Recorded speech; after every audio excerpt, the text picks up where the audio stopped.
अस्सलाम वालेकुम जी। हमने जिस तरह के आपको पता है इस्लामिक स्टडीज़ की सीरीज़ शुरू की है।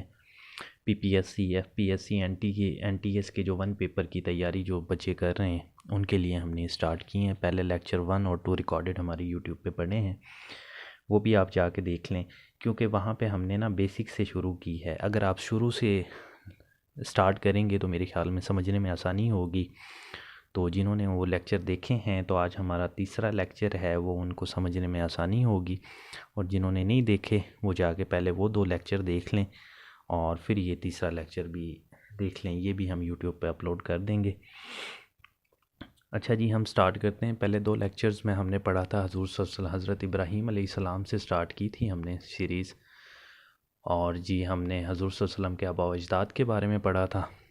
और उससे आगे हमने जो अबरहा, यमन का बादशाह था अबरहा, 60,000 का जो लश्कर लेकर आया था ना मक्का में खाना काबा को गिराने, और उस वक़्त जो अल्लाह पाक ने अपनी फ़ौज भेजी थी अबाबील, आमुल फ़ील का जो वाक़या अभी जिसे कहते हैं, तो अबरहा को जी सारे लश्कर को उन अबाबील्स ने जब कंकरियाँ बरसाई थीं, तो जी जब हाथियों के नीचे आके ना ये अबरहा भी हाथी के नीचे कुचल के मरा है और इसकी सारी फ़ौज तबाह हो गई थी। अच्छा जी, आज हम हज़ूर सल्लल्लाहु अलैहि वसल्लम की बर्थ से स्टार्ट करते हैं तीसरा लेक्चर। हज़ूर सल्लल्लाहु अलैहि वसल्लम की जो बर्थ ऑफ हॉली प्रॉफिट है वो 570 एडी है और इस्लामिक डेट 12 रबीउल अव्वल, ये भी आप देख लें। तो पैदाइश के बाद 3 दिन आपकी वालदा आमना आपको दूध पिलाती हैं और उसके बाद जी हम हलीमा सादिया को डिस्कस करेंगे, आपकी जो फॉस्टर मदर है। हलीमा सादिया के खामंद का नाम कई दफ़ा कमीशन पूछ रहा होता है, तो हज़रत हारिस हैं और हलीमा सादिया के 2 बच्चे हैं, अब्दुल्ला और शीमा। हलीमा सादिया 4 साल हज़ूर सल्लल्लाहु अलैहि वसल्लम की खिदमत करती है। ये पूछा ये जाता है जी हलीमा सादिया कितने साल हज़ूर सल्लल्लाहु अलैहि वसल्लम की खिदमत करती हैं, तो जी ये 4 साल है। तो इसका मैं थोड़ा सा आपको ब्रीफली बता देता हूँ। ये जी मक्का की रिहायशी हैं हलीमा सादिया साहिबा। ये मक्का के लोग ना, मदीना के लोग मक्का आते हैं, बच्चों को अडॉप्ट करके ले जाते हैं मदीना में, और ये उनको मदीना में उनकी परवरिश करते हैं और उनके अवज़ मुआवज़ा जो भी रकम होती है ना तय करते हैं और वो वसूल करते होते हैं। और जब बच्चा थोड़ा सा बड़ा हो जाता है तो इसी तरह ये मुआहदे करके लेके जाते हैं, उनके तहत उनको फिर वापस कर देते हैं। तो जी मदीना से एक काफ़िला आता है मक्का की तरफ बच्चों को अडॉप्ट करने के लिए। उस काफ़िले में हलीमा सादिया भी होती हैं, ये भी आती हैं जी मक्का में। और ये अब्दुल मुत्तलिब साहब से मुआहदा करके 2 साल का हज़ूर सल्लल्लाहु अलैहि वसल्लम को ले जाती हैं। और मुआहदे में ये भी शामिल था कि 6 महीने इन्होंने इनकी फ़ैमिली से हज़ूर सल्लल्लाहु अलैहि वसल्लम को मिलवाना भी था। तो जी ये पहले 2 साल के लिए ले जाती हैं। 2 साल इनके जब गुज़र जाते हैं, और कहा यह भी जाता है जी कि जब हलीमा सादिया इनको लेके जाती हैं ना हज़ूर सल्लल्लाहु अलैहि वसल्लम को, तो जी इनके पास बड़ी मालदार ये हो जाती हैं, मदीना की मालदार ख़ातून में इनका शुमार होना शुरू हो जाता है। क्योंकि इनके कहते हैं जी इनका जो माल डंगर था ना, वो दूध ज़्यादा देना शुरू कर दिया उन्होंने, मोटे हो गए, ज़्यादा चर के आते थे, बकरियों ने बच्चे ज़्यादा दिए। इस तरह इनका जो कारोबार था ना वो वसी होता गया। तो ये 2 साल के लिए मज़ीद है, अब्दुल मुत्तलिब साहब जब 2 साल का मुआहदा ख़त्म हो जाता है उसके बाद ये कहती हैं जी क्योंकि ये दौलत सारी मेरे पास इस बच्चे की वजह से है, तो अगर बच्चा ये चला गया तो ये सारी दौलत थी और ये ऐशो इशरत ख़त्म ना हो जाए। तो ये जी अब्दुल मुत्तलिब साहब के पास जाती हैं और मज़ीद 2 साल के लिए हज़ूर सल्लल्लाहु अलैहि वसल्लम को ले जाती हैं कि जी मज़ीद 2 साल मैं आपके बच्चे की फ़्री ऑफ कॉस्ट परवरिश करना चाह रही हूँ। तो अब्दुल मुत्तलिब साहब कहते हैं ठीक है जी आप ले जाएं। तो जी जब 4 साल होने के करीब होते हैं तो जिब्राईल अमीन आते हैं हज़ूर सल्लल्लाहु अलैहि वसल्लम के पास। हज़ूर सल्लल्लाहु अलैहि वसल्लम ये जो हलीमा सादिया के बेटे हैं ना अब्दुल्ला साहब, इनके साथ ये खेल रहे होते हैं बाहर, तो जिब्राईल अमीन आते हैं और हज़रत सल्लल्लाहु अलैहि वसल्लम का सीना चाक करते हैं, आपका दिल निकाल के आब ज़मज़म से धो के ना वापस दोबारा फिट कर देते हैं। तो जी ये सारा वाक़या ये बच्चा देख रहा होता है, ये भाग के जाता है अपनी वालदा के पास और उनको बताता है जी इस तरह कोई शख्स आया है और उन्होंने हजूर का सीना चाक किया है। तो जी इस तरह ये सारा मामलात बताता है। तो हलीमा सादिया दौड़ी चली आती हैं और देखती हैं जी हजूर सल्लल्लाहु अलैहि वसल्लम तो ठीक ठाक खड़े हैं अपनी जगह पे। तो ये फिर उनके देखती है सीने को कपड़ा उतार के ना, तो उस पे नज़र आता है जिस तरह आपका सिलाई कर टाँके लगा रहे होते हैं ना सर्जरी के बाद, ऑपरेशन के बाद, तो जी वो वाज़े नज़र आ रहे होते हैं। तो ये डर जाती हैं, कहती हैं जी ये तो मेरे पास अमानतन है, अब्दुल मुत्तलिब साहब की अमानत है, तो अल्लाह ना करे इसे कुछ हो गया तो मैं क्या उनको मुंह दिखाऊंगी, उनको जवाब दूंगी मुत्तलिब साहब को। तो ये जी 4 साल उनकी खिदमत करती हैं हजूर की, और ये वापस आपको ना अब्दुल मुत्तलिब साहब के पास ले आती हैं। तो इस तरह जी 4 साल ये खिदमत करती हैं।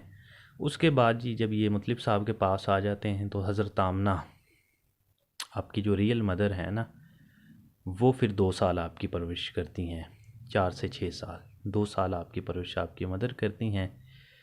तो जब ये आप 6 साल के हो जाते हैं तो जी आपके दादा जो हैं अब्दुल मुत्तलिब साहब, आपकी वालदा उम्मे ऐमन और हज़रत सल्लल्लाहु अलैहि वसल्लम ये सारे मशवरा करते हैं जी हम मदीना जाते हैं। एक तो हज़रत सल्लल्लाहु अलैहि वसल्लम के वालिद साहब की कब्र पे भी हाज़िरी लगवा लेंगे। मदीना में है जी आपके वालिद साहब अब्दुल्ला की कब्र अबवा के मकाम पर। ये भी पूछा जाता है कि जी हज़रत सल्लल्लाहु अलैहि वसल्लम के वालिद साहब कहाँ पे दफन हैं, तो जी मदीना में हैं अबवा के मकाम पे। तो यहाँ पे जब ये पहुँचते हैं ना हाज़िरी लगाने के लिए, तो यहाँ पे जी हज़रत आमना बीमार हो जाती हैं और ये भी यहाँ पे इस दुनिया से चली जाती हैं। इनकी कब्र भी यहीं पे है मदीना में। तो जी आपकी उम्र 6 साल होती है तो आपकी वालदा भी दुनिया से चली जाती हैं। तो जी 6 से 8 साल मतलब कि उसके बाद फिर आपकी परवरिश आपके दादा अब्दुल मुत्तलिब साहब करते हैं 2 साल। और 2 साल गुज़रने के बाद जब आप 8 साल के होते हैं तो आपके दादा भी इस दुनिया से चले जाते हैं। उसके बाद 8 साल के बाद आपकी परवरिश करेंगे जी आपके चाचा अबू तालिब। अबू तालिब का कई दफ़ा पूछा जाता है, एग्ज़ाम वाला पूछ रहा होता है जी अब्दुल तालिब अबू तालिब साहब का ना रियल नेम क्या है। रियल नेम इमरान है और अब्द मन्नाफ भी आपको कहा जाता है। अबू तालिब साहब के बेटे हज़रत अली भी हैं, हज़रत अली के आप वालिद हैं। अच्छा जी 8 साल के बाद आपके चाचा आपकी परवरिश करेंगे। तो हम देखते हैं जी जब आप 12 साल के हो जाते हैं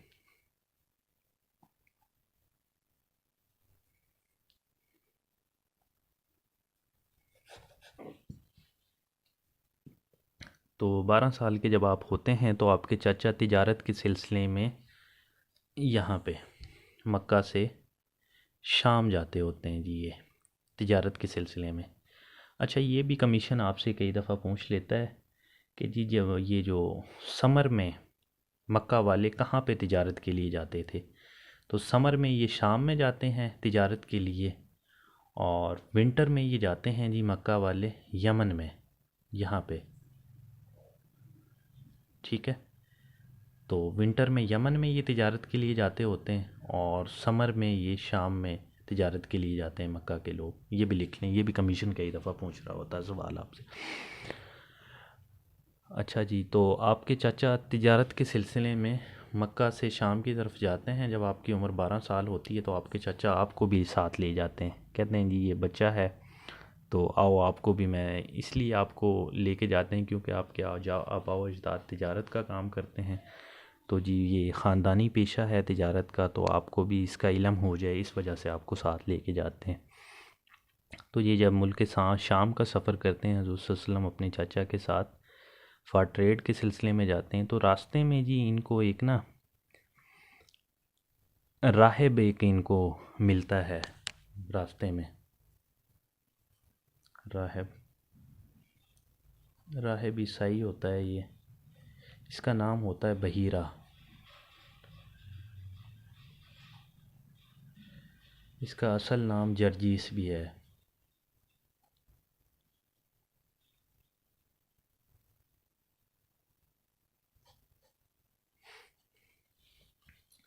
ये एक राहिब ईसाई इनको देखता है, ये जो काफ़िला जा रहा होता है ना मक्का से शाम की तरफ तिजारत के सिलसिले में, तो एक राहिब देखता है जी ये जो काफ़िला जा रहा है इसको दरख्त भी सजदे कर रहे हैं और बादल भी इसके ऊपर साया किए हुए हैं।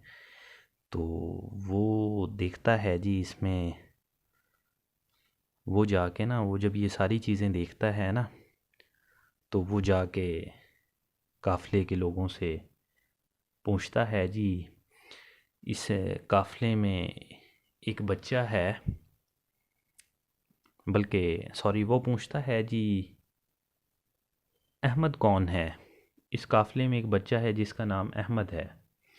तो काफ़िले वाले, क्योंकि हज़ूर सल्लल्लाहु अलैहि वसल्लम का ना मोहम्मद नाम मशहूर हो चुका था मक्का में ना, तो आपको लोग मोहम्मद के नाम से जानते थे, तो किसी के जहन में ही नहीं था जी अहमद भी कोई है। तो आपने, ये जब राहिब पूछता है जी अहमद कौन है यहाँ पे, तो वो कहते हैं जी अहमद तो कोई नहीं है हमारे साथ। तो जब राहिब जाके देखता है जी कि इस बच्चे को देखता है, तो ये जर्जीस है ना, जर्जीस राहिब, इसका नाम जर्जीस है, बहीरा जिसको कहते हैं, बहीरा जर्जीस राहिब एक ही नाम है। ये पूछ रहा होता है कई दफ़ा एग्ज़ामिनर। तो जब ये बच्चे को देखता है जाके और वो बच्चे की शानों से कपड़ा हटाता है राहिब ना जर्जीस, तो नबूवत की मुहर लगी होती है बच्चे के ना। तो राहिब, वो जो बहीरा है, वो जान जाता है, उन्होंने अपनी बुक्स में पढ़ा होता है कि जी एक नबी आएगा और वो इस तरह होगा। तो ये पूछता है जी ये बच्चा कौन है। तो अबू तालिब साहब कहते हैं जी ये मेरा बेटा है। तो राहिब कहता है जी ये आपका बेटा, बेटा तो कैसे हो सकता है, मैंने तो जो पढ़ा था जी ये एक अहमद होगा, उसका तो बाप ही नहीं है, मतलब कि वो तो यतीम होगा बच्चा पैदाइशी, तो आप इसके वालिद कैसे हो सकते हैं। तो जी अब्दुल मुत्तलिब साहब, ये अपना सॉरी अबू तालिब साहब बताते हैं जी ये वालिद नहीं हूँ मैं इसका, लेकिन ये मेरे बच्चों जैसा है, मैं इसका चचा हूँ। तो वो कहता है ठीक है जी, मुझे क्योंकि हमारी बुक्स में लिखा हुआ है कि एक नबी आएगा, तो ये जी वो नबी हैं, इसमें सारी निशानियाँ पूरी हो रही हैं।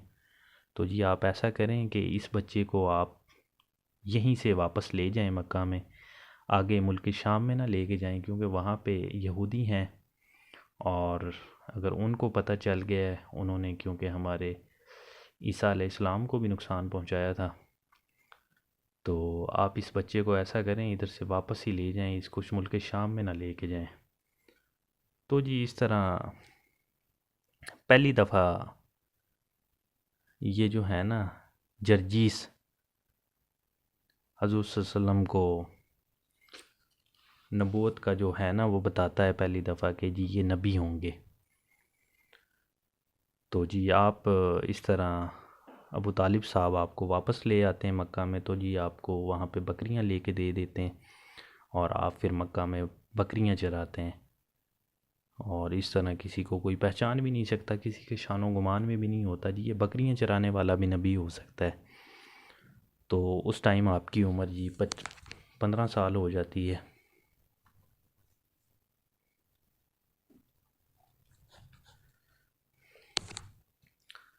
इसके बाद जी हम अगले लेक्चर में बाकी चीज़ें डिस्कस करेंगे।